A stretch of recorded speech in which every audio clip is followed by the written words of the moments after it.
আসসালামু আলাইকুম। অনেক জল্পনা কল্পনা শেষে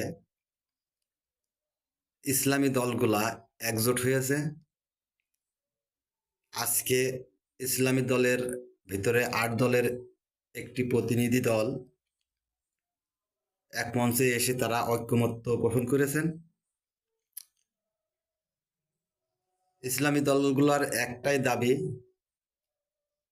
বাংলাদেশে ইসলাম প্রতিষ্ঠায় ঐক্যবদ্ধ ছাড়া আর কোনো বিকল্প নাই।